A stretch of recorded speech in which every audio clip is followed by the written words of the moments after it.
Half's gonna be close. Oh, nobody gets. Well, Susie. Yeah. You never know. Yes.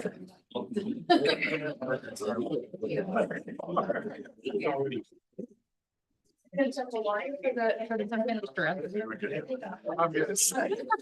got people over there. Sure I should, since I brought it from Italy. Okay, so you got it in. Some of that wine that.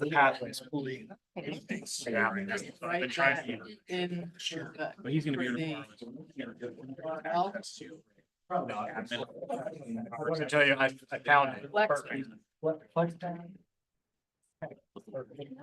We had a problem.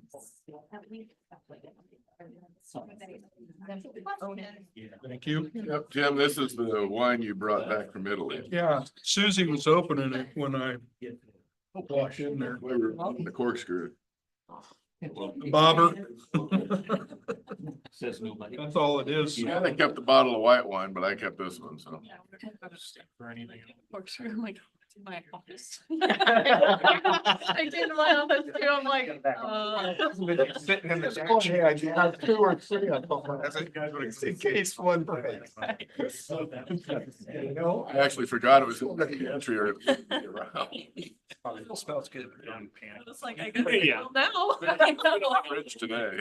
Oh, it'll come in handy. My favorite beer is. The Essie earlier, she's like, dude. My favorite wine is. I Got it. have a lighter in my office. I'm very picky.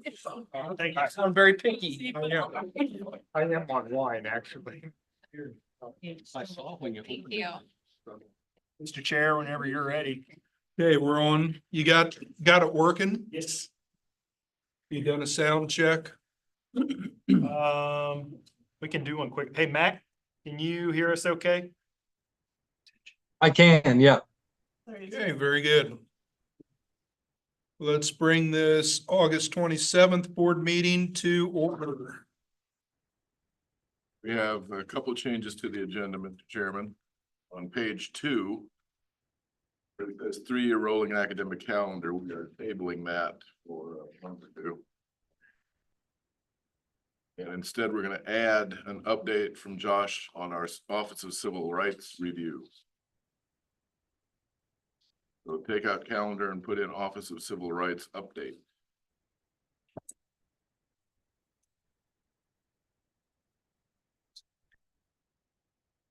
And unless the board sees the need to call one later, we have no executive sessions tonight, which is rare. And welcome. Appreciate it. And we have some directors, so. Okay.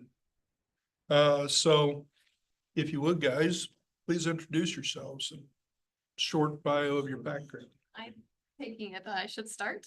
Sure. Lovely. My name is Stephanie Pierce. I'm the executive director of a not-for-profit organization called Spark that helps support entrepreneurs in the region. Prior to that, I worked at Kansas State University with Innovation Partners and also in the Vice President for Research Office. I have background as a business owner in the Manhattan community and also working at Anderson Knight Architects. So I've been here since 2004 and have always enjoyed seeing the community grow and flourish. And I'm happy to bring my perspective and experience to the board, and just honored to be here tonight. Thank you. My name is Dan Strum. I work up the hill here at Kansas Farm Bureau. I've been there for a lot of years. My background that I bring to the board is primarily in information technology and cybersecurity. And I see that MATC plays an important role in the community and the greater regional area. And I'm glad to be a part of this and see if I can contribute anything beneficial. Okay. And everybody else had the opportunity to introduce themselves, so. I guess we have a toast in order since we're in our new building. Actually, we're toasting because we're #1 in the nation. Oh, okay. And then we can do a toast about the building, and then if you approve negotiations in the budget, we can have a third. Well. How many bottles Should we be doing all this in open records or should we go to executive session? It's okay. Okay, so, Before we hit that, we'll need to do a selection of a vice chair. okay, If I can make a recommendation, would be to have Susie send out an email ballot that you all can return, and we can have that person notified and in place at the September meeting. that would be great. Especially since my summers and springs get a little rough on my ability to be here for whatever reason. And then I wanted to explain Neil is under the weather, that's why he's not here, and I sent Harry to a fundraiser for our state senator so he could visit with Lieutenant Governor Tolan.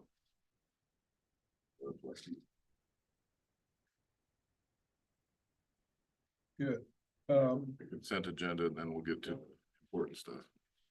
Did everybody have a chance to review the minutes from the June meeting as well as the ledgers from June and July that were posted?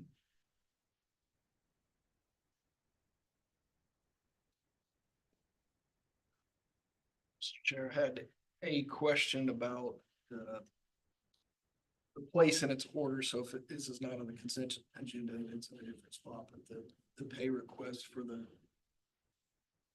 PHE, is that supposed to be part of the consent agenda or is that something we need to discuss afterwards? Because there was looked like maybe an updated budget was in that. An updated college budget, not an updated construction budget. We have both, yes. We have the project cost is coming up on page 2, separate items. Right. And then we have the budget, since if you approve negotiations and stuff, then we. That's not part of the consent agenda. Right. Then I would move to approve the consent agenda. I do have one question. The Add-a-Bus contract for fiscal year 25, does that allow our students to ride toll-free? Okay, I just want to make sure because there's some discussions on Yeah. students riding. I just want. Includes our college students, our adult ed students, and our international students through ESL. Okay, As well as our faculty and staff. Yeah. okay. Just wanted to make sure that that's what that was all about. That was the only question that I had on the So it's been moved and seconded for approving the consent agenda and the checking register. All in favor, say aye. Aye. All opposed, same sign. Passed. And at the September meeting, we will have introduction of new employees because we have several. Been a little crazy lately. So in case you've been out of the country, about 3 weeks ago, Chris texted me. I was in Kansas City with my daughter at a dentist appointment. He sends me a text while I'm filling up with gas. And I screamed, so everybody out at Quick Trip and Lenex is like, what is wrong with you? It was the Wallet Hub news. We've been #1 in Kansas several years in a row, 2 years ago, 4th in the nation, last year, 2nd. This year, we're #1. And, you know, we shared the information. What I want you to know is I sent it to Matt Tarleton, who's the consultant for the chamber on their economic development projects, as well as to the chamber staff. And he replied the next day in detail to the chamber staff as well as me saying, folks, this is super legit and you need to scream about it. And he said, I know some of the other colleges they ranked, I looked into their methodology. This is real. And I'm so proud of our faculty and staff because this is based on student performance. But it's quite an honor, so I think it's appropriate that we raise a toast to MATC's employees, students, employers we work with, and our board, because we're on top of the heap in the nation. Cheers. Congratulations, you guys. Good job.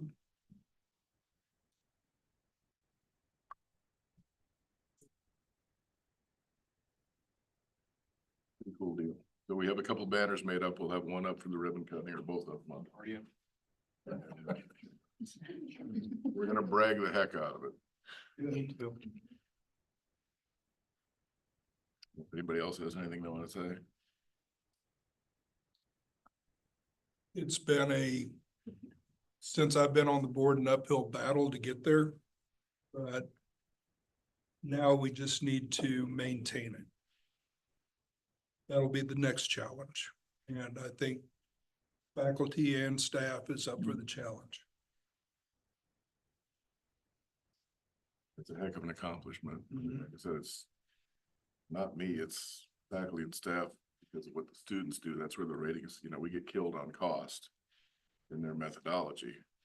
But the outcomes for our students with what they're earning, low student debt, our graduation rate. It's cool. I feel like Andy Reid. They're gonna win a couple.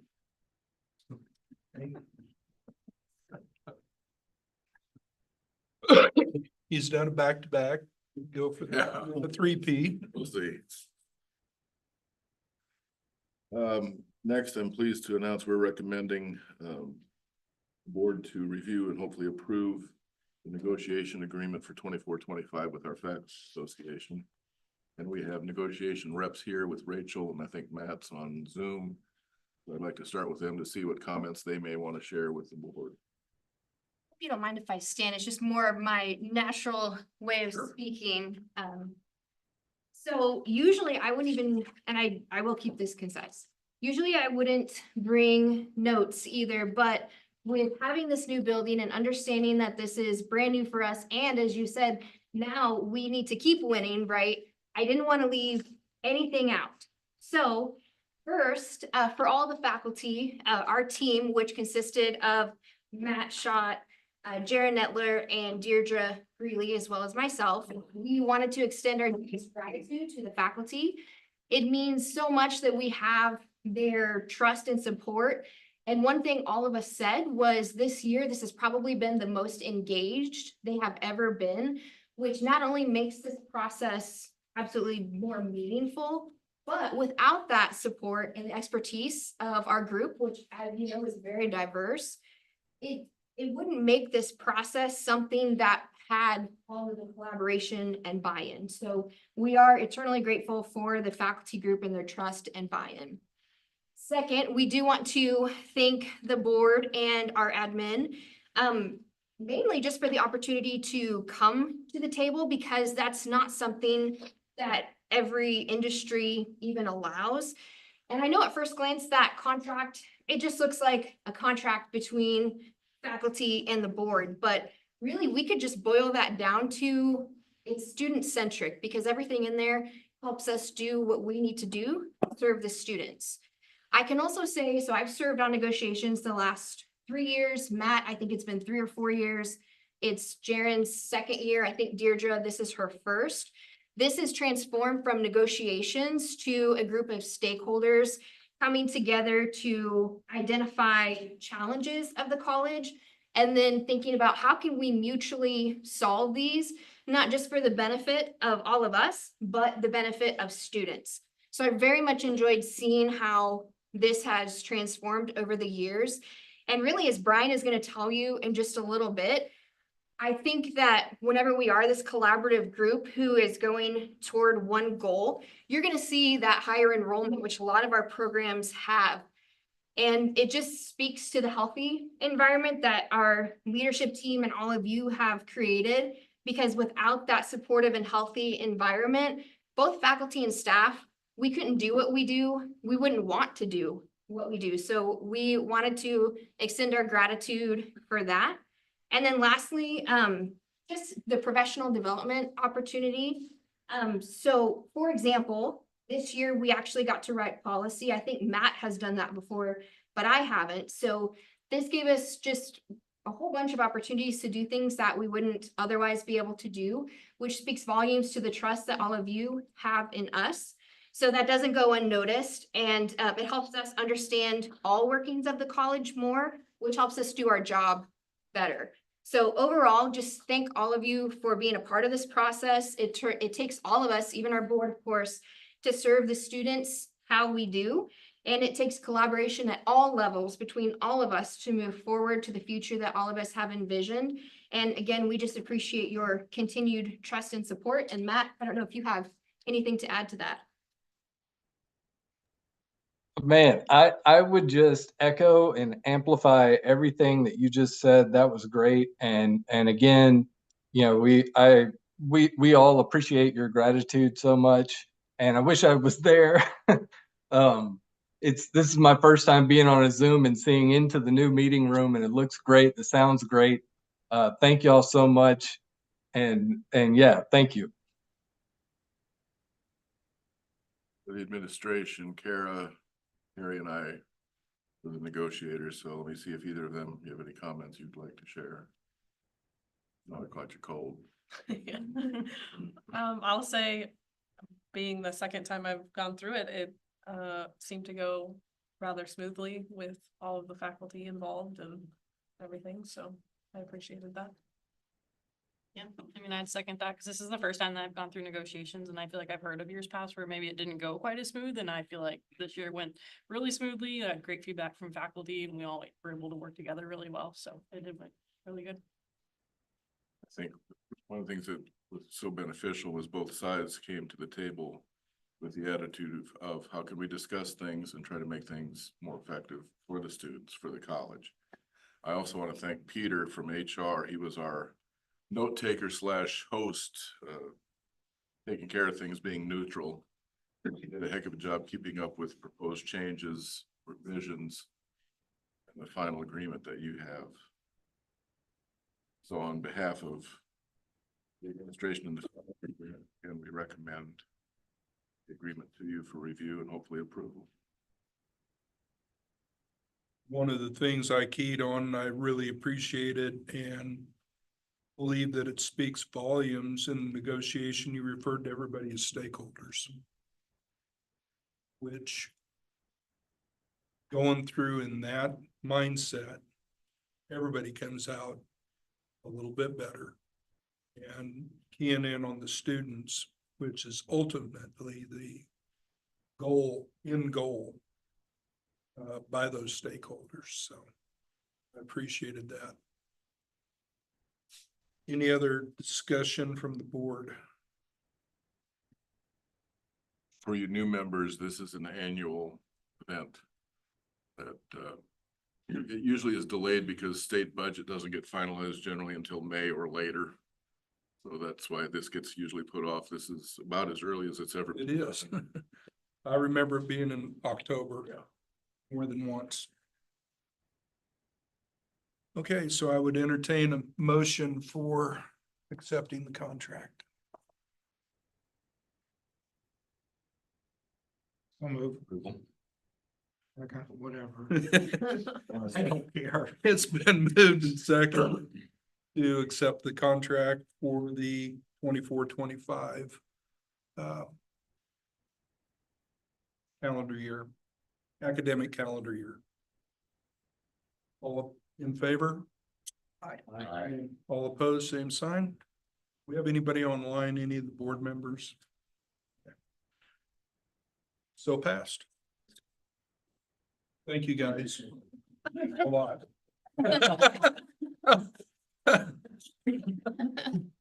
It's another time we're supposed to. Here's the successful negotiation. Good job on negotiations. This may be our key to attracting and retaining board members. Not normal. Usually we drink more. And it's usually of higher alcohol. Next, we have Brian here, who's again representing Faculty Senate. For the new board members, my name is Brian Cook. I teach math classes here. Every once in a while, I'll kind of get out of my shell and say a few things. The timer's on, Brian. Well, they have me by the door so I can escape her. So, no, I actually got a lot of feedback from faculty, so I wrote down or typed it out on a piece of paper. One of the things that I really want to emphasize was the size of our classes and how much they've been growing lately. It is nice to be number one in the nation, but it's also nice to back it up with the enrollment as well. See a lot of organizations right now, their enrollments are going down. We just keep going up. Actually, we've had to add classes this semester for the first time. So in the HVAC program, they have 29 students, which, I mean, that's a lot of students when you're talking about trying to get all that material taught and stuff like that. Construction has 15. EPD has 20. And the feedback that they got was with the new building, it's just gonna keep getting bigger. Which again, we're gonna be adding more faculty, we're gonna be adding more staff, we're gonna, it's just gonna be a building process. And I think for the most part, when you're looking at that core group, they're ready. Also, speaking with Jeff, auto tech and welding are both full. So again, there we are, we're filling our programs, we're busting out students. We're working together, collaborating with staff and faculty. One of the things I want to bring up, so good thing Chris is here so you can watch his face get all red and stuff, but him and Neil, I know there's been kind of some discussions as far as it's hard, you can get students enrolled and stuff like that. We went through the process a lot better than we ever have in the high school. It's been a nice process. I know with all my students, by the second day, pretty much all of them are enrolled. And usually you're talking at least a week, week and a half. And what they did was, so I tried to get Suzanne to come present, but she said she didn't want to. I don't know why, but she said that Chris suggested that the process be changed, because what we were doing is we were having students fill out the application, went to the counselor, then it went to the parent. Well, by the time it went to the counselor, we had to wait on her or him or whoever it was to sign it. Well, then it finally got to the parent. Well, then they switched the process so that it went to the parent first and then the counselor. So then that way, when I was helping them enroll and Suzanne was, we said, text your parent. If they get a text, it's not a scam. Don't delete it. It's an actual true document they're going to fill out. So that helped expedite the process. We still have, there's 400 already enrolled approximately. We're still waiting for 100, which are basically on the parent approval. So that must be Manhattan, because Wamego, as I know, all mine are enrolled. I think all yours are enrolled. So, yep, it's Manhattan people. I won't let Chris, continue on that with that one. But the other one that should get a big kudos is Neil. Because I know Suzanne said it took a lot of hours on the back end. And, that's what a lot of people I don't think really recognize with a lot of our staff is the back end side of it. That's one of the things that we've tried to preach in faculty senate and other areas. The staff, if it wouldn't be for the staff, we wouldn't have students. Well, the college wouldn't have students without faculty. So it's a team collaboration, and I love it. And that's why I was glad that Rachel said it a lot better than I did. But I'm glad that she brought that up. As far as adjuncts, we actually have some new adjuncts now. So I'm not the only math teacher now, which is kind of nice having an adjunct. And I really feel positive about this. He's got public school teaching knowledge. He's military. He's taught in the military. So I'm kind of excited, especially if Fort Riley starts to really take off. We've got that option as well. Psychology and sociology. We also have adjuncts for that. See how that goes. Because again, those are those gen eds that we really need to kind of help the students so they don't have to take all math or all English, which usually it's math. But all right, but the other thing also, several instructors are going to Dodge City in September for a special training. We have 1, 2, 3, 4 instructors going to that. Another thing we've kind of looked at as well is maybe collaborating with K-State. Chris and Carrie and I and Kim, we talked with K-State and maybe having them coming try to show our teachers how to teach. We know that they're very educated in their field, but maybe not the teaching side because they've never had that public school experience. We're hoping to maybe bring them in, and that way we can kind of teach them, what I got to learn as an instructor. Okay, so that could be something coming in the near future. Ironically, it's raining on too. Hopefully everybody has their windows up. It's coming down pretty good. Peer tutoring and TLC. Darren's interviewing a peer tutor and student assistant this week. That's supposed to both help the students, help them through their studies. I know I'm offering recitation classes with my adjunct. Again, collaboration. Carrie and Chris helped me collaborate with my adjunct to be able to maybe help him and see, because I want to see the one-on-one. You may be able to teach, you may be able to say it, but how are you working with students? We've got a special brand of student in this college, and it is working one-on-one. You got the non-traditional, single parent. It's not just, coming right out of high school to us. So I want to see firsthand what he does one-on-one. My intermediate algebra class alone has 83 students in it this semester. I have never had that many. I know you guys always ask me at the Mega Center. I started out with 6 students. The next year was 22. Last year was 38, which I was feeling really good about. This year we had 2 classes and had to bump it up to 3 because I'm at 51 high school students coming down. And it was great. I mean, and they're great students. I mean, you would think I was, solving world peace with them. Yet I was teaching them fractions.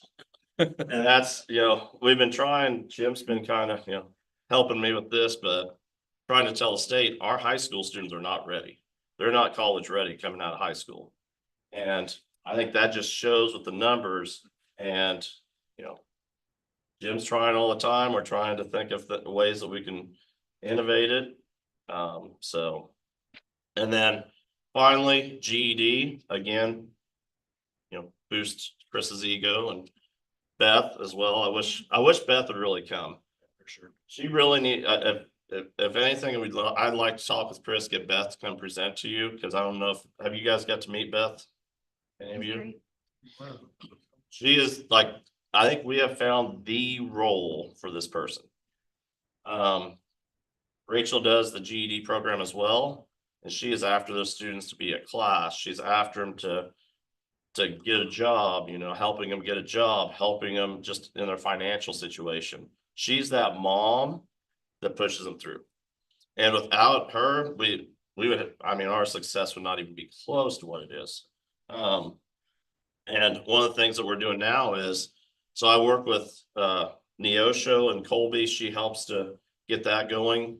We actually have now 2 students from Colby, so we got another one today. Community college, yeah. And Neosho Community College, I think the other day I counted 6, and then there's 2, so about 8 that they zoom into my classes and they do the GED program. So one of the things that I want to put out there was a comment that we got from the instructor at Neosho County. So she is actually a music teacher, and they basically said, here you go, you get to do GED. And she said, I'm fine with the English side. I'm, social studies, math, I'm scared. And so this was a comment she sent us this summer, and we actually forwarded it on to Eric at the state level. I'm so grateful that you're working with our Neosho County crew. Today, we all had lunch together, and I noticed the conversations are much more upbeat and confident. I think that's because of you. You are changing lives and building your confidence through your patience and teaching. You've convinced them that, and they put it in all caps, math isn't impossible, ! I appreciate your talent, and I know I'm becoming a better teacher because of you. So I thought that meant a lot to me. And when I told Chris, I said, Chris, this just made my whole year, because it's not about, we don't get the numbers obviously because theirs, but I think our whole, when you talk about a university atmosphere, environment, help every student in Kansas. We don't care if it's on our campus. We don't care if it's in Neosho. We just want to help people. And that's, I think, in all of our faculty, staff, our administration, I think that is our attitude in this college. So for the new people that are here, I don't think it sums it up better than that right there. And that can't just be one person. That's Chris, that's Beth, that's Rachel, that's everybody, so. Any questions from you guys? Yeah, question, as you increase class size and need more faculty and staff, how easy is it to get more faculty and staff? Well, Not asking that to be negative, but it's. it's very hard. Problem across the board in any. And you just kind of went over it like, hey, it's great, we're gonna increase, and it's like, how are we working that issue? It's difficult, but it's more difficult because what we expect to keep the quality up, you know, Brian's standard. That's why he's actively involved as we look for people. Is it a salary issue or is it just a non-availability issue? Salary, I mean, compensation is definitely an issue.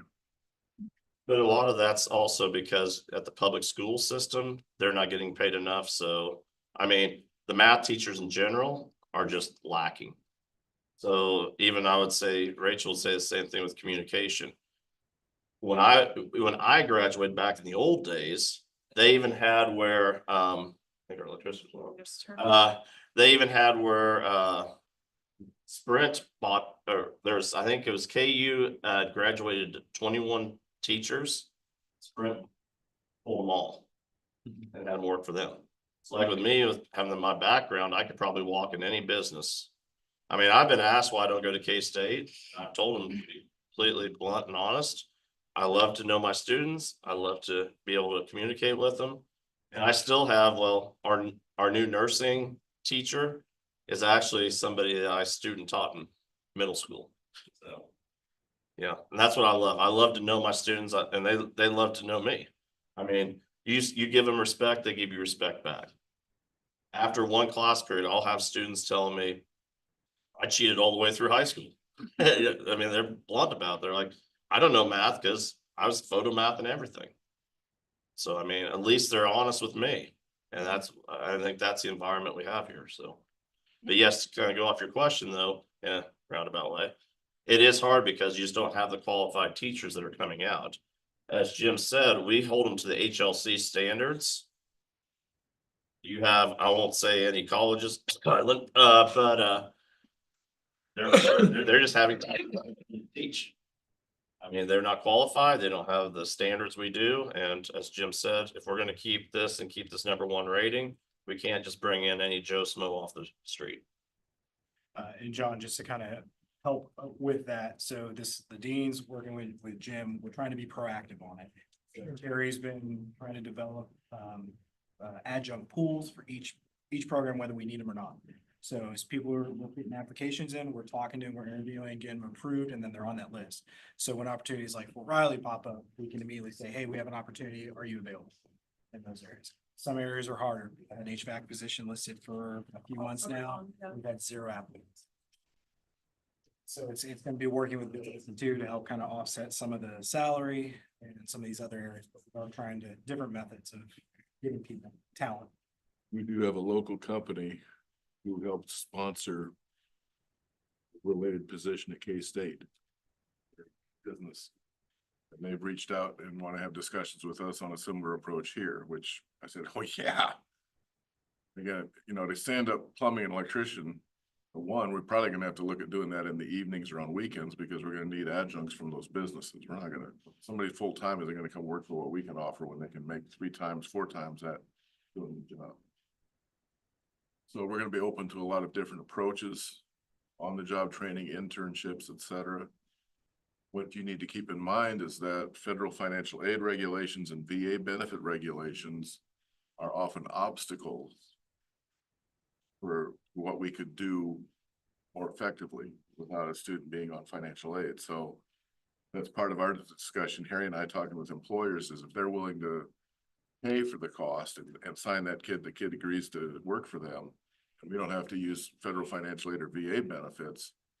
We can do different approaches much more easier to accelerate the ones who could accelerate through the program.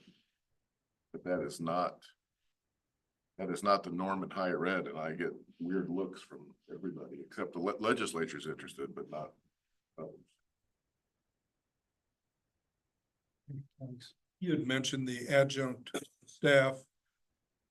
Are we using then our instructors as mentors in that to get them to the Rachel, the Brian levels? Not only the instructors in those particular programs, but also the division chairs are in place now, so. We're putting them in touch with their division chair as well to get them like assistance on just anything they can think of. So even if it's something as simple as, well, how do I cancel class or what do I need to do? Their division chairs can step in and help out with that as well. Yeah, cause I even met with mine on Saturday. Cause he works at Fort Riley, so he can't get off till late. And I had other stuff at night, so then I said, how about Saturday? And he came in on Saturday. And then Andrew and his team actually worked to get him a laptop computer and stuff like that. So again, a lot of people don't see the whole like connections. Like I work with Andrew all the time, and Riley, the person that works with him, he's been a lifesaver for me quite a few times. Actually, when we started going back to you know, the enrollment process and how it worked beautifully, Riley came over the first day of classes and helped all the students get onto the computers. That was huge. I thanked him 2 or 3 times and thanked Andrew because it's those little things you just don't recognize until they happen. And when it happened, it's like, oh gosh, I hope he can come every time first day of class. So Ryan's been known to recruit adjuncts while he's playing poker too. With or without a felon. yeah, I mean, it's a felony. With a felony, the students will listen to him better. Somebody he talked to had a earlier life experience. Second chances, right? Exactly. All of us had other life experience. I had a EMT instructor said, I never have trouble with discipline with my students. I'm going, yeah, but I'm not standing there with a sidearm on my side. He was an instructor for the highway patrol. Any other questions? Thank you. Thanks, Brian. I got class. Okay. Building project updates. Yeah. Thank you. Thank you, guys. Thanks for your work on the contract.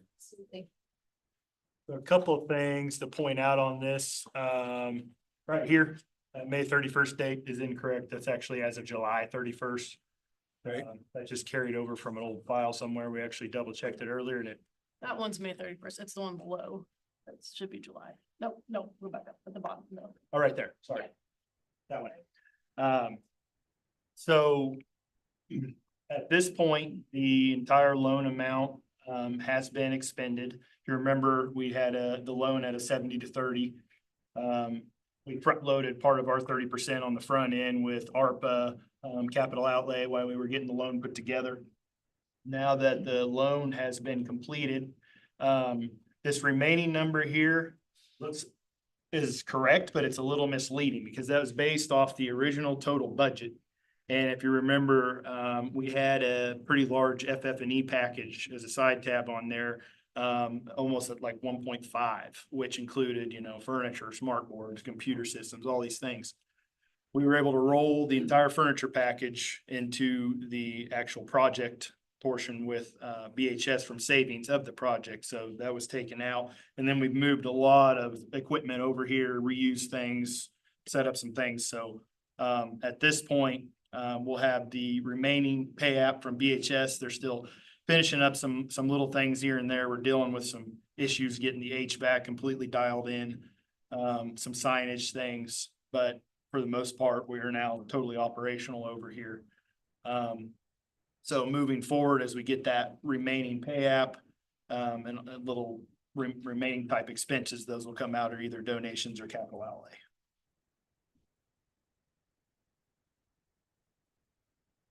You lost me with 2.9. Are we going to over expend 9? Or are we gonna have some left of the 2.9? It will be, so we won't expend up to that much. Basically, what that is showing is that in the worst case, if we spend every single dollar in the project and everything up to the original budgeted amount, that would be the amount we would still be on the hook for, potentially for MATC above the loan. However, from all the savings by rolling through the project from the furniture and then a lot of that FF&E stuff that we didn't end up needing there that we're making work for now, some things that we maybe want to improve down the road. We won't come anywhere near that. Thanks. Plus, when we get to the budget, Kara will explain, we have more in reserves than we've ever had. Hopefully to keep it there, but we're gonna have to make some strategic investments. Yeah, so the big hitters were definitely the EHS on the project itself and then the design and engineering separate from that through BBN. Right now, fully expended through BHS, we're at about 13. And the last pay app that we received from them should be south of 500.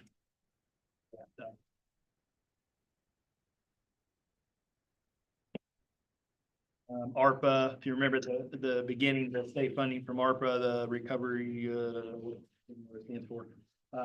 They're coming on Thursday to take a look and see how we use their funds, so we'll give them a tour of the new building. I think they heard we're having a party. Yeah.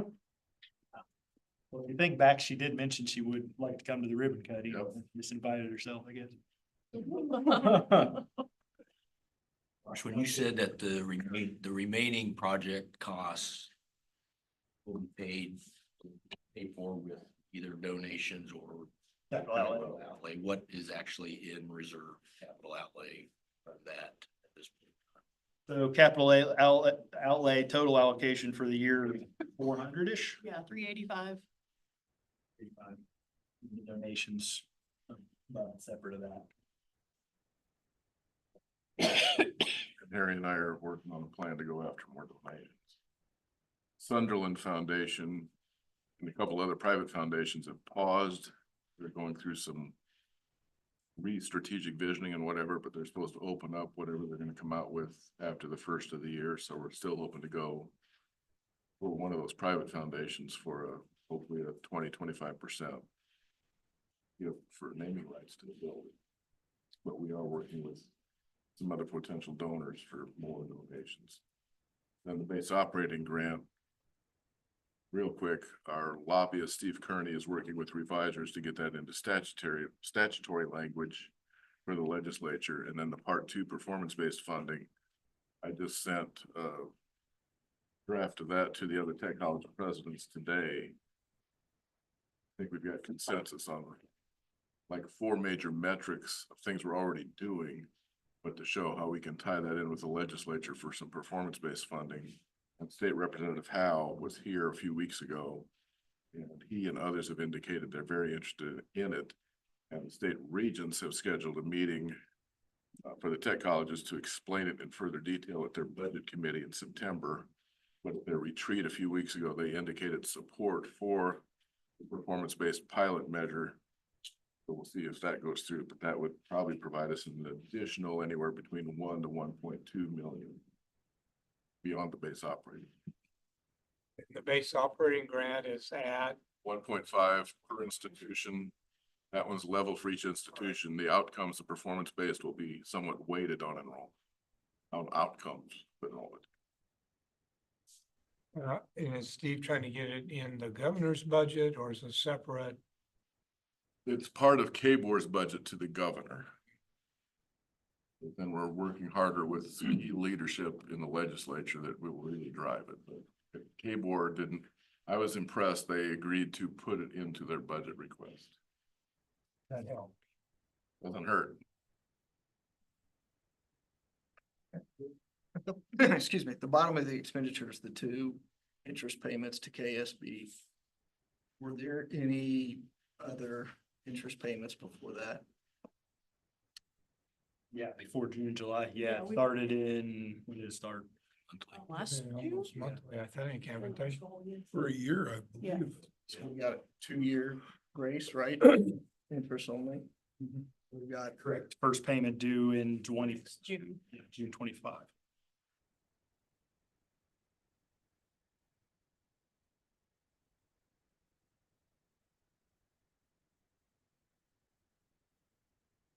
Any other questions, comments on that?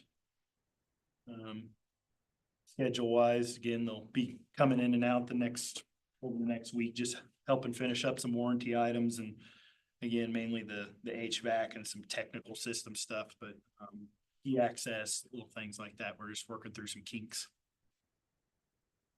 So the punch list is pretty short now. Yeah. Compared to the last time we walked through. Yeah, a lot less blue tape. Yes.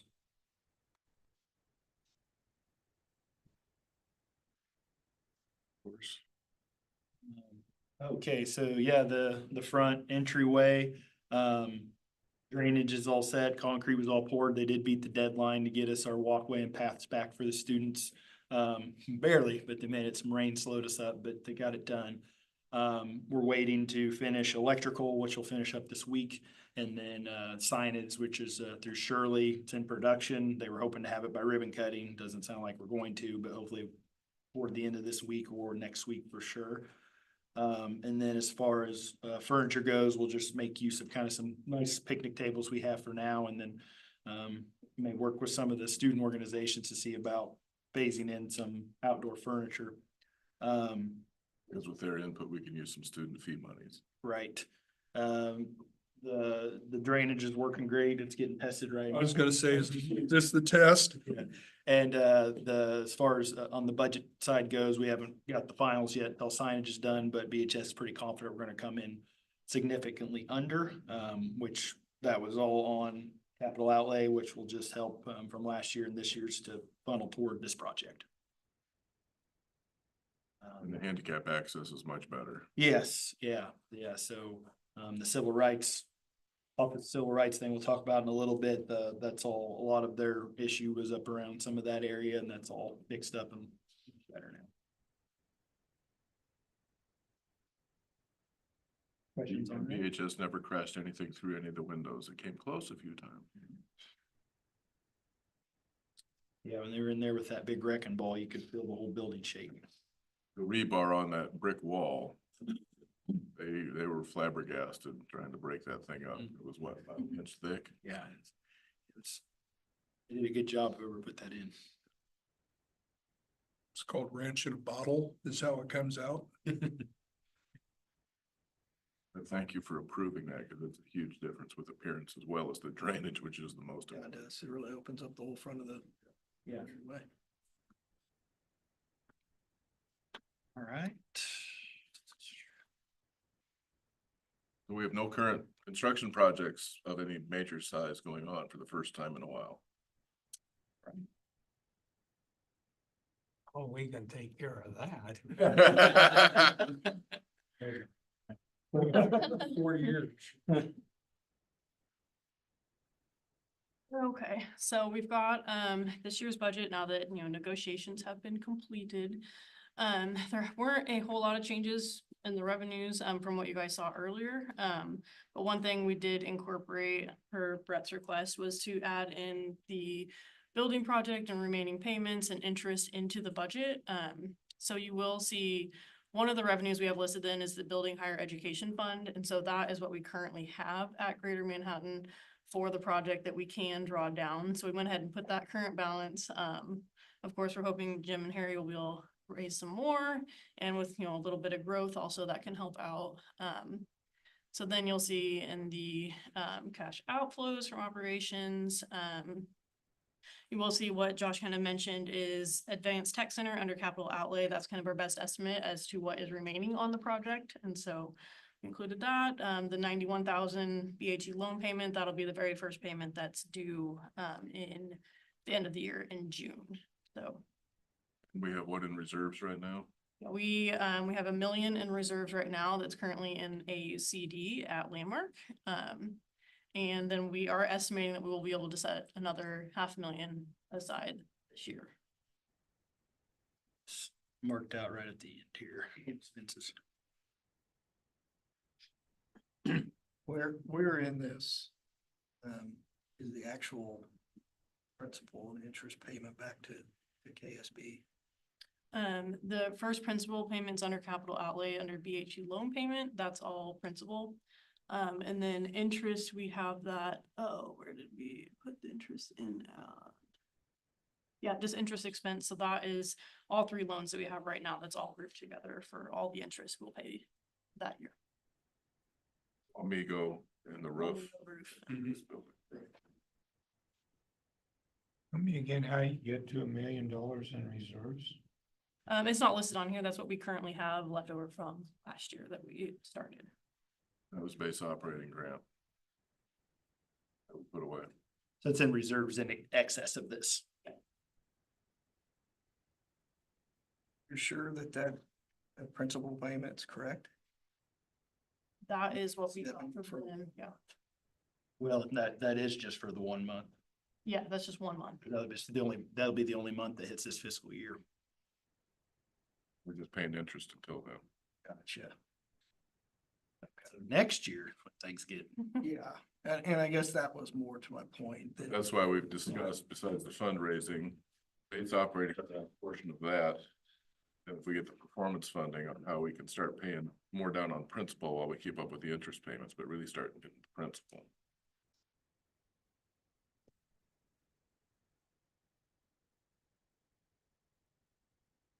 It's much healthier than it's ever been in the, No, it is. I'm not, I just. it's still scary. Thinking 2 years down the road when it's.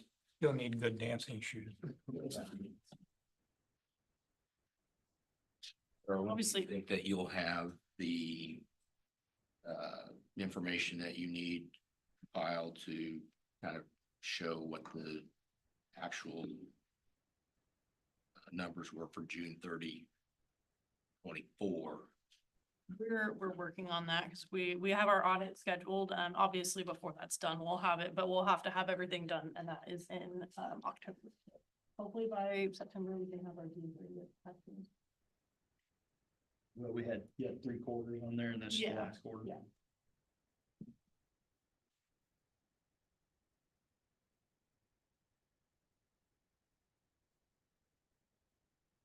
You need approval of the budget. So last question, overall enrollment is, Too early to say. what's your best wag? Up, down, even? Like some are up, some are down. Remember, we're not taking new students in industrial engineering Right. clinic or in networking. General education at the high school level, there's a competition between the universities and the community colleges raised to 0. So that's definitely affected us as well. On the other hand, we're picking up Summit Junction City. In a fluke of normal things in higher ed, I actually anticipate our spring enrollment to be higher than normal spring enrollments because of adding Fort Riley. Okay. So my best guess right now is we're gonna be about flat for fall, Okay, a little higher in the spring. Yes. But we're also, we've been meeting regularly because of the investments we're gonna have to make later this year to add faculty to start up those new programs. The numbers, like in HVAC, that's almost a 60% increase. Yeah, doesn't sound like that when you say 29, but it's 60% over capacity from before. Construction, it's still not where we want it, but that's an increase of about 30% over last year. We've started to have conversations with different companies related to electrician training, plumbing technology. Carrie and I are meeting soon with Mark. One of the first areas we're gonna have to make some investment in is the industrial engineering tech, because that one is the one that's gonna go bonkers. We have met with, like I mentioned, NBAF facility staff. We've met with reps from Health and Human Services. We're still working with K-State on the whole NSF engine, so the biomanufacturing thing, it's still back burner because we're still waiting to hear from Scorpius. Because again, if they do say they're coming, then we have to pull the trigger quicker. If they're not, then we can buy a little more time through the NSF engines grant. The cybersecurity, we have 2 consultants putting that new program together for us with Network Essentials. Ed and Callie Hansen, Ed's a military veteran, credentials up to wazoo. We're hoping to be able to start playing with some of that, his coursework in spring, but get that launched next fall. That's gonna be a significant draw. The other thing you should keep in mind, this is a trend we've seen probably the last 3 to 4 years, is our students are going more and more for certificates, not degrees. And they're doubling up often with like 2 certificates in the credentials, so they have even more value to an employer. We anticipate that will get even more boosted with cybersecurity training. And then as we add the critical environment tech on, get going. So I think we'll see the real enrollment boom fall of 25. This year, probably flat. Okay. Thank you. Keeps me up at night. No. Looking for a motion to approve the budget for this fiscal year. One more question. Okay. I think on the budget that you guys showed us in June, under the interest income, it was 50,000. Yeah. Now we're 100. That was a pretty low estimate, and then once we decided to open up the CD, we already know we're gonna get over 50,000 just on the CD alone, and that doesn't include everything that we currently have in savings that's earning interest as well. Well, let me try to understand. You're gonna be, your guess is about the same enrollment. But the class sizes are getting bigger, and that's because some of them we aren't taking anymore and others we are. I mean, I'm not sure I understand the picture. Class sizes in some areas are bigger because one, like HVAC here, bigger capacity in the room. Okay. In the gen ed areas, we've had more enrollment. Summer enrollment was one of our highest in a long time. But a lot of that is word of mouth marketing. If you really want to learn math or English, come to us. We're gonna see the hit on the credit and concurrent side with the high schools. Regular college enrollment is growing, which frankly, that hadn't happened. This building is a big part of that. The other thing is the work Chris has done with adult ed, because we're keeping more of those students. Once they get the GED, 40% or so of those are staying with us going into tech programs. That's been a slow but steady increase each year. So the increased class size is some of the gen ed areas and in the programs where we've expanded capacity. Auto tech, remember we took over that adjoining space, knocked a hole in the wall. So it gives them even more space for more students. So that's where these are coming in. I anticipate with some of the additional new funding we do have from the state, we have some funding for apprenticeship and business engagement. We have funding for cybersecurity, which is part of that's helping pay for us to get that developed. But we have some things in there that I've told Kara, there's some ways where we can put some of that into certain people's salaries to free up some hard dollars. So we have a little more flex related to either capital outlay or something else that comes up. The lower enrollment is frankly industrial engineering tech. We're taking no one in critical environment tech this fall because the lab's not ready. And then the networking tech. Medical lab tech is at what, 9? Yep. Which for that program is about at capacity. Other than that, the programs are all doing pretty well. PN is back up at full, or almost full. 6, yeah. Yeah, which is the first time since COVID that the numbers back up at our max level for the PN program. RN is dragging a little, but it's getting there. We're no longer doing the second RN cohort because we found the quality wasn't as strong. We did find someone to be a second CNA instructor. They start next week. So Chris will be working on getting that more of that going with the height with 383. Rock Creek and Junction as well. Junction. So some of that enrollment you're not going to see on 20th day numbers. It's going to come in later. Okay. 20th day is just a snapshot. And if I can jump into enrollment is just kind of that small, it's a number. It looks great if it goes up, we get scared if it goes down, but then in actuality, it's how many credit hours are a student taking, right? We could have fewer enrollment numbers, but what we've seen more recently, especially with high school students, is they're taking more college credits and more hours per, I mean, we've got some high school students, Brian's daughter, I think, ended up with over 40 with us in K-State and KU. So that's important too. So a good question too is where the credit hours. And like 11 more full-time students in HVAC, that's significant credit hour addition. Yes.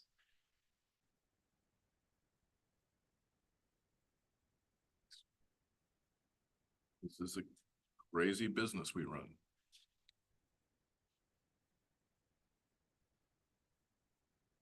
what do you know about what the Excel and CT funds from the state are gonna be in the current budget year compared to last year? Has there been any indication at this point? As far as the amount, Oh, I can look that up. I can, yeah, I mean, the funding we get this fall is for last year's enrollment. right. So that's always a year lag. The numbers should be pretty good. Yeah, I don't wanna overspeak, but I feel like we went over the 1 million threshold for this last year, because again, it was based on last year's numbers. This upcoming year, I'm not sure yet. In October? October. Yeah. Yeah, it'll go through a special TEA meeting in September. One of the things Chris is working on, especially with Chris Holborn, his counterpart at 383, is looking at next year. The high schools are already working on next year's enrollment for their students.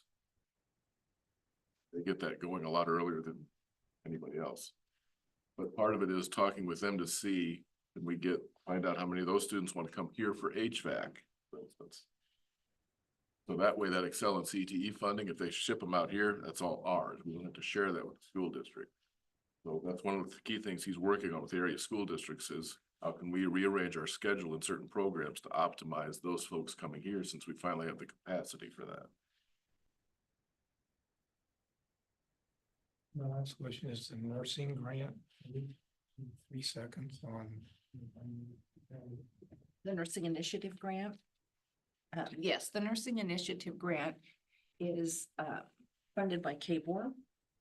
And it is a grant if your program meets certain qualifications, such as you have to have that's right. Right. So it's for equipment, salaries, professional Development. Then we do have the additions from the Community Foundation through the Healthcare Task Force with the Chamber of $145,000 to spend this fiscal year to help us attract and retain nursing faculty, CNA, et cetera. And that's basically, I think, at least a 3-year commitment from the Healthcare Task Force and the Greater Manhattan Community Foundation. And that's, again, that's how we've helped retain some of the nurses we already have and then attract a new CNA. And that's an issue. I had a similar meeting with Gary County, similar task force last week or the week before with Stormont Vale over there, Junction City School District, and Teresa Bramlage. So we're working on a similar idea there related to, again, faculty salaries, but also student scholarships. One last budget question. The roof. How many more years? Depends on how soon we want to pay it off. I anticipated that. We owe just under $500,000. If we make the payments as we're currently making, we would pay a total of $545,000. But we're looking actively at paying that off sooner, depending upon how other costs hit the budget. Is it split up with part of it in capital outlay and part of it in the interest expenses, or is it all in capital? Yeah, it's split into both. And then on the Wamego Center, we owe just under 1.2 million.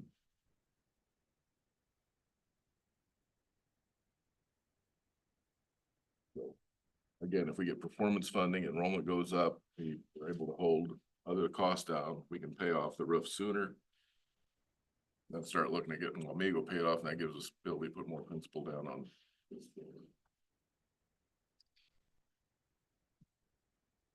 Mr. Chairman, I would make a motion to accept the updated budget for 2025. Second. Been moved and seconded to approve the fiscal year 25 budget. All in favor, say aye. All opposed, same sign. Passed. Thank you. Civil rights. So just a brief update on, you remember we had the Office of Civil Rights visit from KBOR. And we've been kind of waiting and waiting. I told you all we would get a report and then have to act upon it. We finally just got the preliminary report yesterday. So the findings are listed in there. They came and did a full college visit to look at ADA stuff. Regular rotation of what they do. It wasn't any special problem. No, just, we were just selected geographically. So the preliminary findings, we have some time now to look through that, see if we disagree with anything and want to make any corrections. I didn't see anything in there in a quick glance, but we'll spend a little bit of time on that. I need Neil to look at a lot of stuff. There's a lot of, just how we, phrase our discriminatory language on the website and policies, et cetera, all of those pieces, that we need to look through. Once that's complete, they'll actually provide us then a final letter of findings and then give us some time to take action on, there's stuff in there like lowering some first aid kit cabinets and things of that nature. Pretty simple fixes, and then the front entrance, which we've now taken care of. So once we get to that point, we'll be able to bring that back and share that final letter of findings. Then we'll have some time to correct those issues. We'll send that back to KBOR. And they'll sign off on it with picture evidence, and that's wrapped up and out of our hair. So that's the next steps with that process. So hopefully have that done in the next 5 to 10 years. It also makes it easier for us to go after some federal grants funding, having that report out of the way. Yeah. Questions? Couple policy revisions. We've changed the holiday policy a little bit. This is a combination of getting in line with the new federal overtime rules and the labor adjustments there, taking care of some of our part-time employees to clear up any confusion or providing more clarity on what they get for time off. What am I forgetting? The gist of it. The second one, on travel expense and reimbursement, the revisions are to get in line with what we did with the negotiated agreement for faculty for reimbursement if they travel to more than one site during a day for teaching. So it keeps both our policy and their contract in alignment. That wasn't contentious at all. It was more a matter of getting the wording straightened out. And especially to make sure the faculty realized you hit the deadlines Kara sets or you don't get reimbursed till the next cycle. We have that problem with not just faculty, with staff too, with requisitions from time to time, but try to protect Kara to make sure that she's not at the last minute being told, oh, guess what, you need to run this. On the holiday one, I have a question.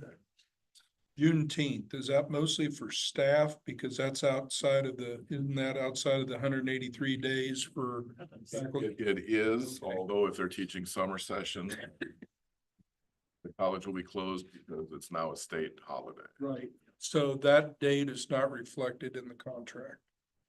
Right, Right. right. You see it in, It only that's why I says- wanted it to only ask affects about that. if they're working this summer. Okay. And even the faculty working during the summer, we give them a separate adjunct contract. So technically, they're not falling under the negotiated contract that you just approved. So that's why it's not there. Just making sure. I saw that and I'm going, now hold it.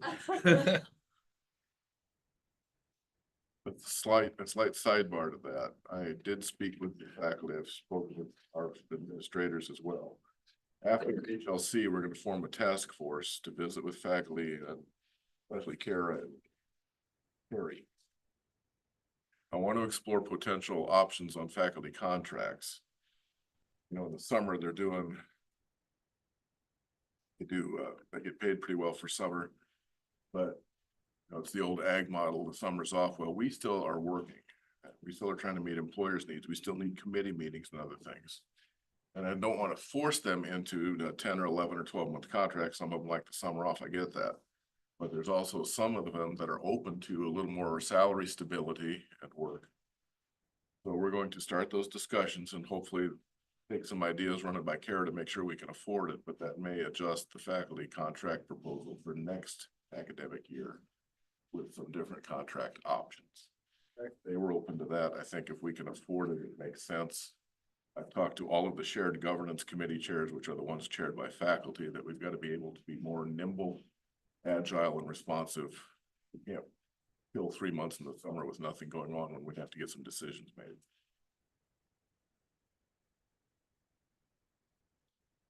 Just FYIs, right? Yep. We don't have to approve. No. Next up, end of July, first part of August. Pamela, Sorry, quick question on the travel one. Are we adjusting the mileage rates when the federal government adjusts them see here. in October?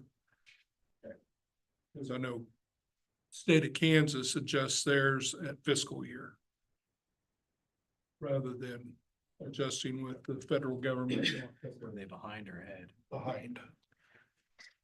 Yeah, that's it for the policy. Okay, I saw that in there and it said adjusted to government and I'm going, okay, which government?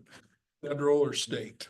Yeah, federal, and then we'll set it once for the year and that will last the entirety of the year and then when they reset, we will reset. So Correct. just in case they happen to change multiple times in a year, we are changing the once. Okay, and that is with the federal fiscal year. Okay. Just want to make sure. It means absolutely nothing since they never pass a budget, so. Shh, easy, easy. Listen, I do this for a living. I already know we're already through December. Yes, sorry, Budget. just wanted to make sure. Pamela, Chris, Kim, hiding back over there, and I went to the Alliance for Innovation and Transformation of Higher Education Summer Institute in Phoenix, the end of July, 1st of August. I think our last day there, it was what, 114? Little steamy. So I've asked each of them to say something about the conference. In my 41 years in higher ed, it's the best conference I've ever been to. The speakers were not tied to higher ed. They're outside of higher ed talking to us. The theme was about artificial intelligence and the technologies that go with that. The first day, we were able to go to Arizona State University and tour their Dreamscape Academy, which has people from Pixar and Disney and everything else connected to it. And Chris and I got to gear up headsets, stuff on our hands and feet. We were in what was basically a boxing ring, but we felt like we were in the middle of Indiana Jones and the Temple of Doom chase scene. We also got to experience a more academic version where you are going to an alien planet, to a zoo on an alien planet, and you're working with animals that are sick, and that's how they teach some of their biology at Arizona State. All the presenters at the Summer Institute gave us practical advice. You know, they said, you can't afford all of this. You have to figure out what do you want to do and how can this help? I've followed up with one of the groups that's called Institute for the Future out of California, but one of their researchers presented on forecasting. How do you anticipate what's coming around the corner? So I plan on taking a bigger team. It's a team-based conference. We sit together through most of the sessions. There's some breakout sessions, but it's designed so your team comes up with ideas that we can put into effect. We're already using what we learned going after some private funds and some other things that can help not just instruction, but also target recruiting in rural areas of our service area. So I'm asked each of them to just give you a quick highlight, but we do quarterly CEO meetings. You have to apply to be a member of this outfit. They only allow about 62-year colleges to be members.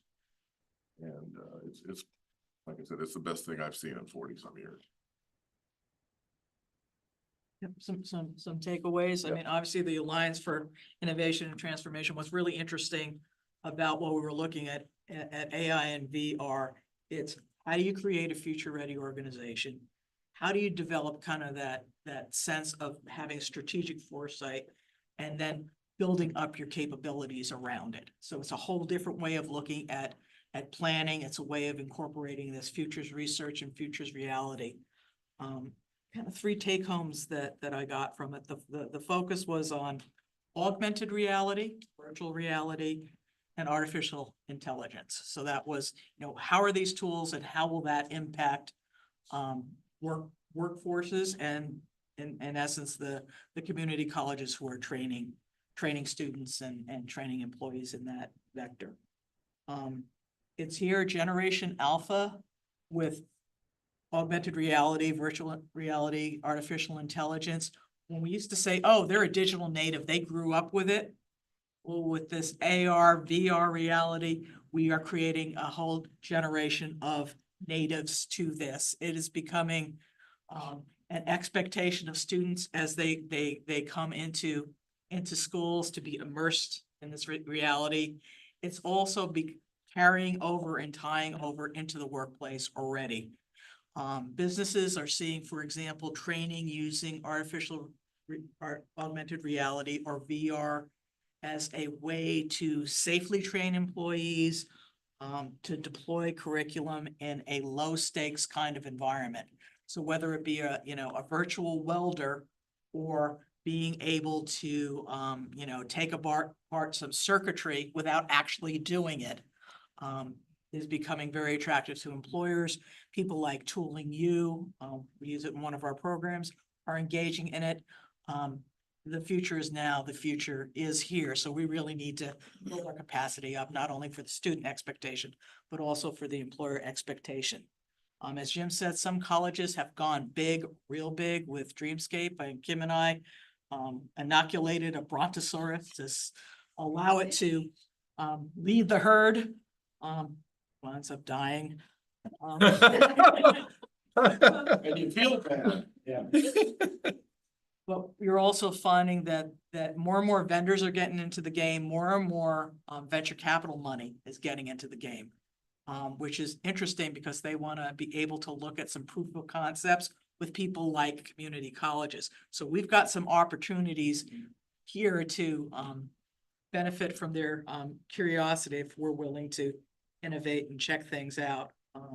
So some of them have gone big, but the price points for a lot of really basic VR have gone down. I mean, you've seen it in VR goggles, which is a very simplistic kind of way of looking at things. So it's going to be this very interesting thing of what we invest in, who we invest with, as we're exposing our students and engaging with employers. So that was my. Jim, you made the comment that there was some sessions about the forecasting.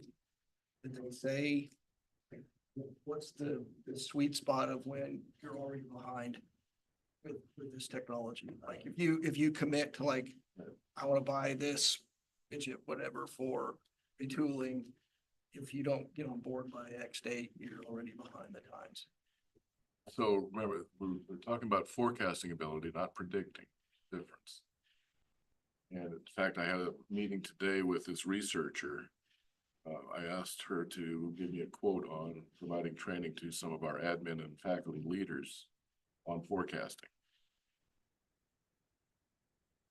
You're always behind. How do you catch up? And the beauty with this institute and this alliance is the connection to non-higher ed people that are doing it. For instance, one of the presenters he's a guy with a background in theater and acting, and he runs a company that does 3D printing of concrete houses and buildings. And he's working with Icon out of Texas. I want to share more with you about that, and with BHS, I'm not saying we do it, but what they were doing was amazing. I've seen it. It's pretty cool. Yeah. So back to your question, it's more of, and this is what I asked her today, because it's a constant argument I have with KBOR. KBOR and legislature and the feds, they're looking at data from the past to figure out, should we fund you? What's the past data say in the performance instead of what's coming next? So the forecasting at our level is really what current skills are going on that are probably going to end up in a different combination to change how the work gets done. You know, you're already seeing it with some of the labor in your profession, I would bet. There's still the basics of building. I know Manco, for instance, they're already seeing the impact of AI in some of their manufacturing techniques, that AI is doing certain things that allows their workers to do other things. How do we keep up with that change? So the forecasting at our level is more looking at, here comes the technology, how does it change how work gets done so that what we're teaching our students is relevant to what the employer expects. That's where we have an advantage versus a university trying to figure it out. So how do you see this in our biggest challenge, which is attracting the talent to teach? Well, because if you have this technology, they get fired up. For instance, we're working on a grant for a private foundation. We have to have it done in a couple of weeks. these two people in particular have been working on it. And they found a couple of entities in the States that one company in North Carolina outfits trailers or RVs for this VR AI as a mobile lab, which is what we want to do. We want to take it, the funding agency we're going through, Riley County is not eligible. The rest of our service area is. So here's a trailer already tricked out for less than 50,000. Oh, by the way, we have a second one. So I told them, you know, I'm ready. If you guys say we can do this, I'm gonna come to you probably with an email vote before long. I want to do sole source and go after one or both of these. They're already tricked out with what we need. All we have to do is get the software and a little bit of equipment.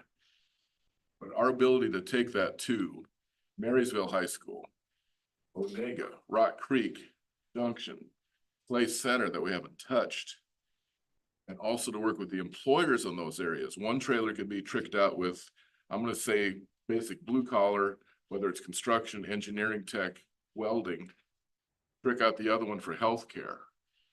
And all of a sudden, we're able to put anybody, whether it's a student or an adult, into that VR environment so they can find out, here's what this does. We've attracted people through welding simulators that have a chance to do that and find out, hey, this is kind of fun. I kind of have a skill at this, especially ladies that normally wouldn't even think about welding. But this is a whole new aspect for us to do a different kind of recruiting that we've never touched before. But then it still applies back into the programs. One of our instructors has already talked to me, this need to touch into this, not just for recruiting, but it gives us another platform for instruction with our own students. That's attractive to them because it's that high tech. Therefore, it helps attract faculty that want to teach with that. Don't give it to Red. You know, it scares me to death, but I can see it's not just the entertainment value. You are doing this. And the software she mentioned, there's people already talking to us from some of these venture capital companies going, we want to work with you because we're trying to get all this figured out. Also helps integrate kind of the different components of learning, right? So you take the lecture or the book knowledge, and then you can apply it in a very applicable hands-on setting, even if it's virtual or augmented. And then it allows them to integrate it and kind of use that knowledge that they got from lectures to see how that would apply, even if it's in gamified type of situation with brontosaurus and a zoo on an alien planet. They're still learning about the basics of biology and kind of that whole process, because it does walk them through that in a way that's enjoyable to the students. And so that's where you're going to start seeing some of the more integrated learning components. You're tying science, technology, math, all of it together with real applications. So what else would you like? Let me have Kim and Chris talk and then. Clearly in institutional research, I really like some of the forecasting and strategic planning models. Goes along with what I do really well. It's nice to have some very specific tools and strategies to be able to use. But I think for me, one of the biggest takeaways was I'm really good at focusing and kind of shutting out other things as I work on various projects. So I haven't spent a lot of time looking at AI in general, other than knowing it exists. And as you know, there's a lot of hype. There's a lot of people who are like, this is the most amazing thing that's ever going to happen. It's going to revolutionize everything. And there's a lot of people who say it's going to end the world. Students won't be able to think for themselves. There's a lot of that. In reality, probably lies somewhere in between. And the nice thing about the conference was getting to go and to actually strip away all of that hype, whether positive or negative, and what are we talking about? What are the different types of AI? How can we use it to be able to see it, to get a hands-on look at it, and then to hear strategies from others as to here's how we are using this in business. Here are the positives and negatives and all of that. And as Jim mentioned, that conference was very direct. It was not come join us on this, right? This is how we use it. You have to think about it and use it to the best of your ability. So it's a lot of critical thinking involved in the conference. And I think for me, that clearly I love all the things that we did, but I really appreciated the The ability to sit down and focus on AI and to get to the nitty gritty of what it is. And can't strip away all that hype. Yeah, Pamela hit on a lot of my points. I won't go over those, and Jim kind of spoiled a lot of what I wanted to talk about. So, for me, me growing up, obviously I am in that millennial generation. I grew up, with a Nintendo Virtual Boy. That was like my first introduction into virtual reality. And since then, I've really only known virtual reality to be a game. Something that somebody getting excitement for, you hand off to your nephew and they're quiet for a couple of hours. I did not realize until going to this conference, level of how much it's grown to the point where it's no longer just this outreach piece of, hey, come check out Manhattan Tech, put on these VR goggles and pretend you're a welcome.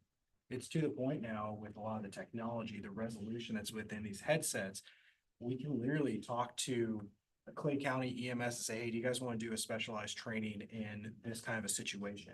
We can take a trailer up, we can put the goggles on, they go through a simulation as if they're right there on the scene, and then they can go into the classroom and start discussing it. And it's full immersion. The thing that Jim and I did with the Indiana Jones thing, Jim was walking around lighting cobwebs on fire, and they also had some other sensory things that would like mist water on you, and there was a point where he had to walk on this really thin board, and my brain was like, don't walk there, you're gonna die. But it was just that moment of all of a sudden, oh my gosh. Gamification, obviously, there's a ton of research in that. Even businesses, everyone uses that because it engages people. But now that it's evolved to this point, I mean, you asked about like, how far behind are we? I feel like each year that we go without at least trying to incorporate these things, we're falling 5 years behind. Because I know there's businesses out there already using different variables of AI for productivity, for efficiencies within their companies. But now you can also use it just to, create outlines. My last example that was in they showed 2 schools in Michigan, 50 miles apart, 2 universities. One completely outlawed AI, said if you have it in there, you're kicked out of the school forever, goodbye. 50 miles down, they fully embrace it. They teach you how to use it and everything. That university's enrollment's gone up, this one's gone down. Students are using this, they're getting hired because they are being able to walk in and say, yeah, I can absolutely figure out this outline for you really quickly because they can put it all together with AI adjusted then to what they needed to. So there's a lot of good applications, but we have to be the intermediary. You have this cool tech that could be used for good or evil, and you have these unexperienced individuals. We have to be the ones that help guide them into a path to do it for good. That's my takeaway from that conference. And we've had a chance to use an AI system and keep us nice out there and wrote out very strategic plans and use it to kind of help us think about those different types of components. Great. Yeah, we put together a very basic framework for our marketing strategic plan, and we showed it to the middle after we adjusted some things. Like, this is really good. Who'd you guys have do this? And we're like, we did it. With Yeah, AI. with AI. So if it's used for good, it's good. With the enrollment cliff coming, our chance to get trailers like this and get out to the middle school, grade school. Our chance to get on base with Fort Riley, not just the soldiers, their families. Our chance to work with employers. Chris has 2 initiatives I wanted to talk about real quick that while this doesn't touch right now, it can. Manco and Florence. Oh, sure. So we're partnering with Manco and Florence Corporation to offer English language services to their employees, different shifts and everything. Manco is very heavy. They have a brand new robot that's out there. It's probably like 12 feet tall and it's moving glass panes from left and right. They want their employees to be safe. And so we're going to teach them English to go along with that. Florence, along with the English and safety and all those other milestones, they also want to have different levels of Excel. And so we're going to start working with them for Excel. So those are just some we're getting out. We're trying to branch. We have this building. We want to bring people here, but at the same time, we want to meet employers where they're at and help service and show an investment in their own employees. But they're investing for us to come do this while those employees are on the clock. 100%. So we have a chance to be, I'm not going to say cutting edge, but we can catch up and close the gap significantly within the next few months. by taking some strategic investments. A chance then to work with some of these software companies with related to engineering tech, auto tech, welding. Possibly even the CET working with NBAF and other companies that set us even farther apart. Glad I found AFIT. I stumbled upon them early in this year. Applied just for membership, we were accepted.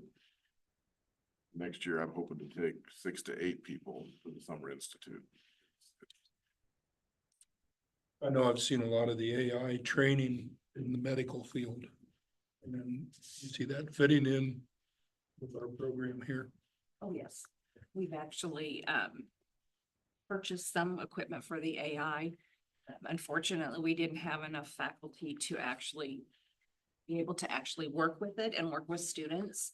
Hopefully, as we're able to hire more faculty, we'll be able to utilize it much more effectively, but it's pretty neat. The last comment I have is just reiterating Pamela's mention that the technology is finally becoming cost effective. It's like it's within reach, because instead of me taking out a wind turbine engine, which obviously is huge, to a school and saying, hey, let's take this apart and let's play with these things. You put that in a virtual reality setting, and then you can tear it apart just with a stylus. You can find that servo that's broken and all these other things. And now you have to bring in $1 million piece of equipment.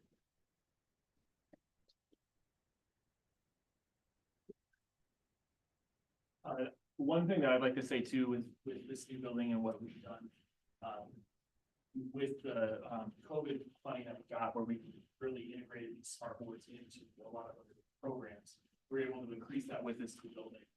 And I've looked into a lot of VR stuff with these, and actually this smart board in this particular room, it's a newer generation and a higher end model that can integrate with Smart actually has a virtual reality goggle set that integrates with this. So somebody then could be in the classroom as a student doing something that would show up on the screen that the teacher could then interact with them through the touch board, where the whole class could see that, where they could come up and say, no, your circuit's over here, and integrate with that in the simulation.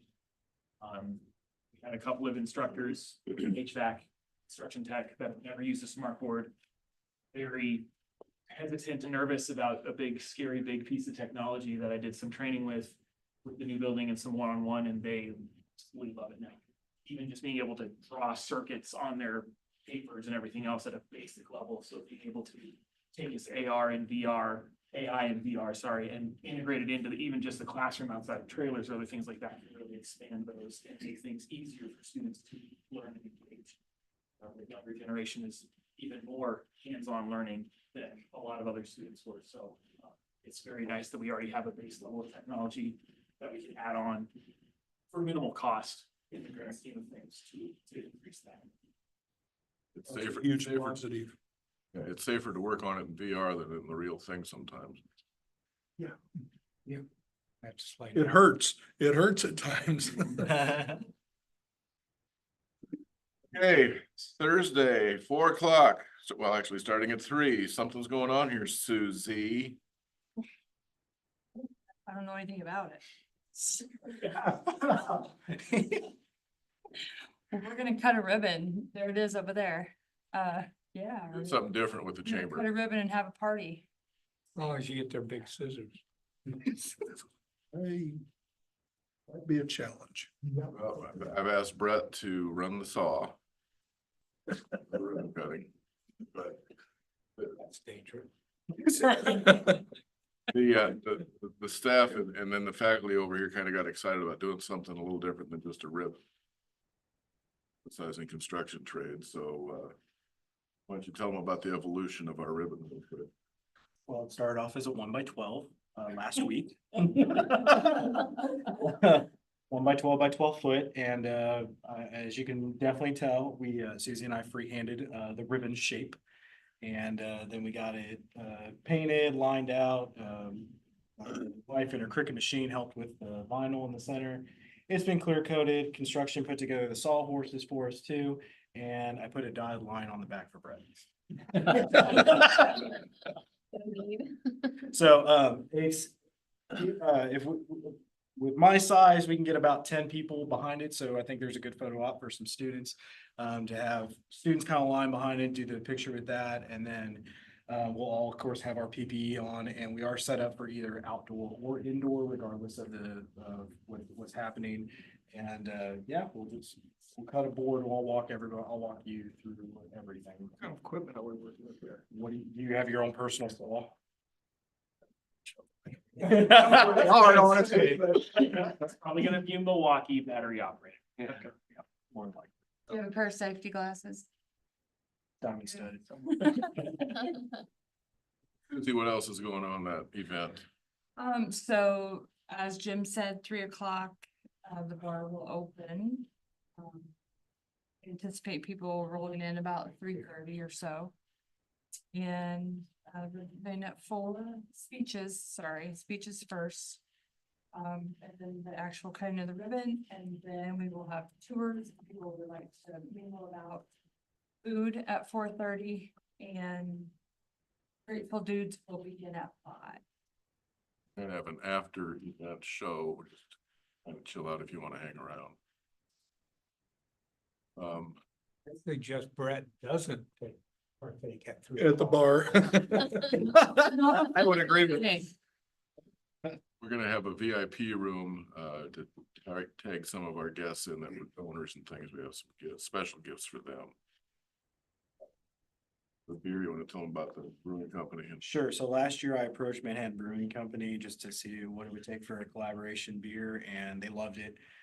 Right off the start, they obviously, they all kind of come from different tech backgrounds too.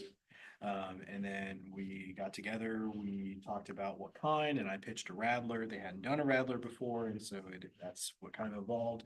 So it is their towny beer with a hint of lemon and lime in it. It's nice and refreshing. It's a good summery beer for a nice hot day. And yeah, so we're very thankful for Manhattan Brewing, and Then you also have a gift in a little bag in front of you. Pull it out. See what's inside. Goes along with it. Rattler. It won't get. so think of college and building. Oh, nice. Oh, it's got the same glasses in here, doesn't it?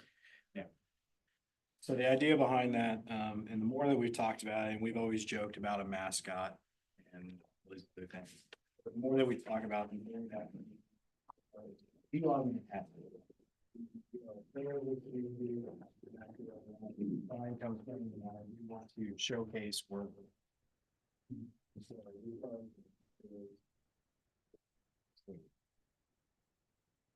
Zach Ryder from WT brought out gourmet cookies last week for all the employees because we're number 1. He wanted us to celebrate. Sure. Senator Moran will be here Thursday. He's going to speak. Carl Ice. And me for sure. I don't know if we'll have anybody else. Dr. Linton will be here, but I'm not gonna speak. Gonna keep the speeches short.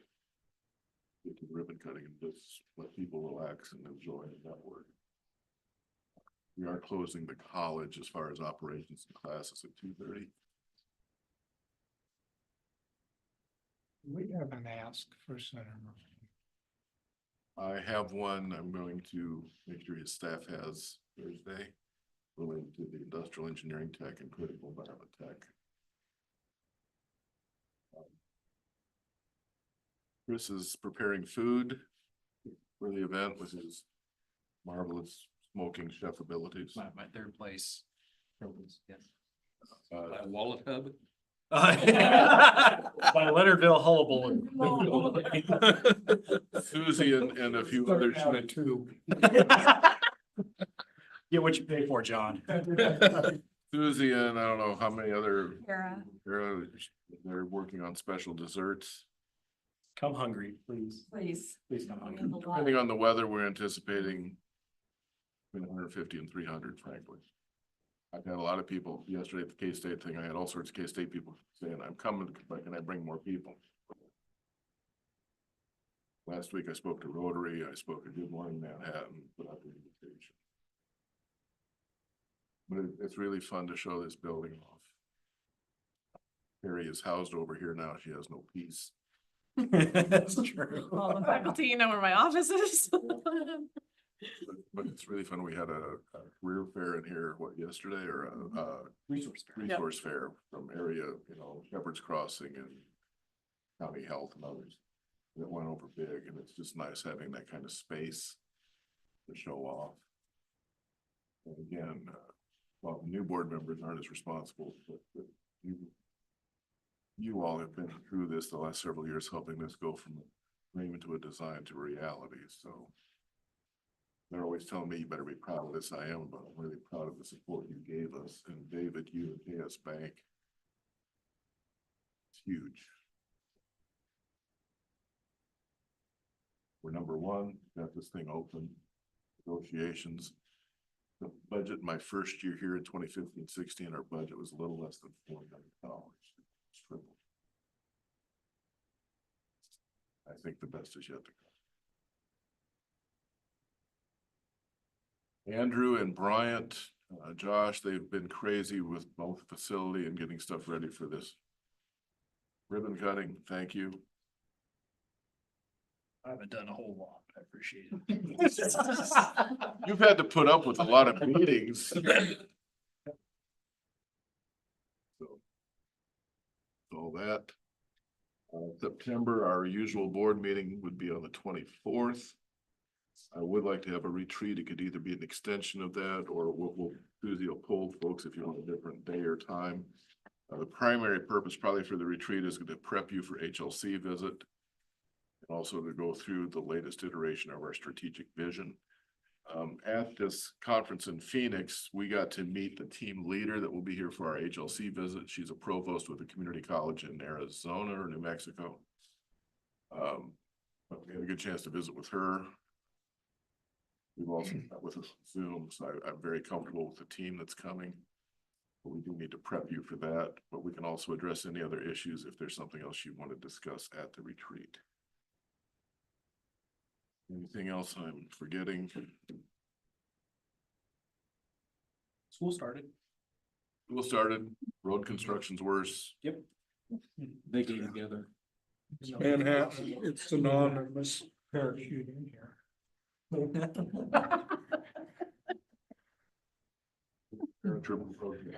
I went out to Fort Riley and asked if I get a helicopter to bring me in. That's true. Like I said, the last few weeks, getting this open and getting that #1 rating, the response from the community has been amazing. It's fun breaking the news to our employees, but I know they're pretty proud to be at #1. That's really something. All brag. I will comment on how Jim did that. Yeah, please do. I was gonna call him out, but you go. Got an email at, I don't know, like 59. It's not 50. It was 47.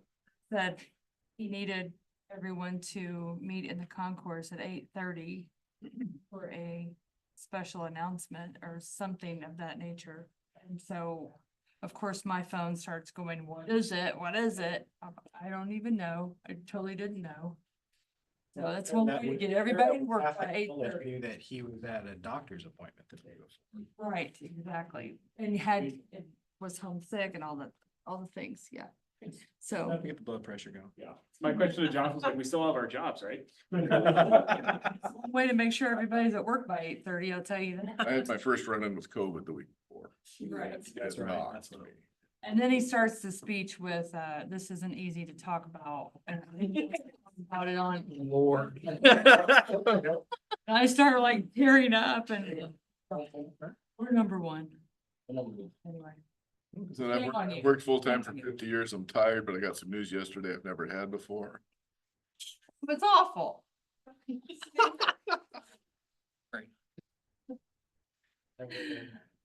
Shoot. Us all on our toes that morning. So you have a glass to take home, some beer to take home. A huge thanks from all of us for your support. And you 2 new members, get ready for a wild ride.